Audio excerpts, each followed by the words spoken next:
Hello, this is Tom with Resource Education, and I want to tell you about short answer races. Short answer races are made to make the students think quickly and react.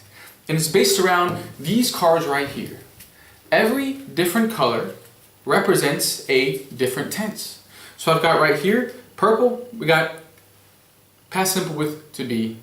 Was it hot yesterday? Were you hungry in the morning? And as a teacher, I can say, okay, I want 2 of those. And I want, let's say, 2 of these, 2 of these, and we'll say 2 of these. And right there, I can combine different tenses for my students to practice. Because in books, you'll see present simple, present continuous. But will you ever see present simple, present continuous, past simple? Or present simple, present continuous, past simple, future? No, or very, very rarely. So this combined practice is easy for me to put together as a teacher. Now here's how it works. I'll take these cards, now I'll mix them up so they're out of order, and then pair the students.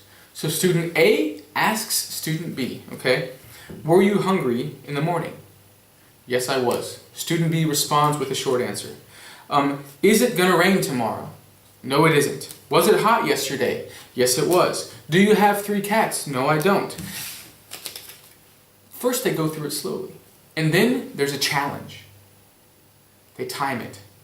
So they do it quickly. Do you have 3 cats? No, I don't. Was it hot yesterday? Yes, it was. Is it going to rain tomorrow? No, it isn't. Were you hungry in the morning? Yes, I was. Stop the timer when they finish all the cards. Record the time on the board and set a goal. Set a goal for repeated turns of going through the cards. Now, how does this work? It's a competition among classmates, and it's a competition with myself. So I see my goal, I see my time, and with that repetition, I see improvement. So this encourages the students to really focus on what they're doing. Focus on what they're doing, and do so in a way that actually leads towards greater flexibility and fluency. Because if they think, okay, do you have 3 cats? Do. Okay, so that's present simple, do you, that's second person, but it's you, so I need to respond first person singular, yes, I do. It's too slow. It's too slow. We need to break that thought process. Now that's one way of doing it. One way of doing it is pair them together. There are a lot of different ways of doing it. Here's one more, with short answer race. If I have a group, I ask the student right here, are you going to watch TV tonight? Yes, I am. I give them the card. They ask their partner. Then they go around the room asking and answering the question until it comes all the way around the circle where the student right here asks me the question and I respond. We always start slowly and then go quickly. How quickly can we go around the room answering this question? We time it, we set a goal, and we repeat it. These activities are motivating because of the goal setting. And for students, it makes a huge difference in confidence and fluency. Without just encouraging words, they see concrete results in the lesson.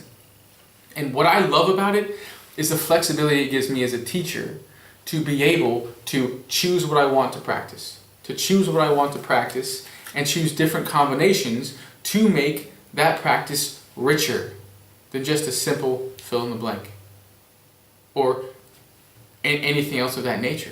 Because going from fill in the blanks, make the sentences, just writing, to speaking, not everyone can do that. These activities are a step in between. These activities encourage students to trust their understanding and build reflexes in English. That is short answer race. And you can find short answer race on Play and Learn, which is a great site. They're great to work with and I highly recommend you using it. My name is Tom with Resource Education. Thanks for watching.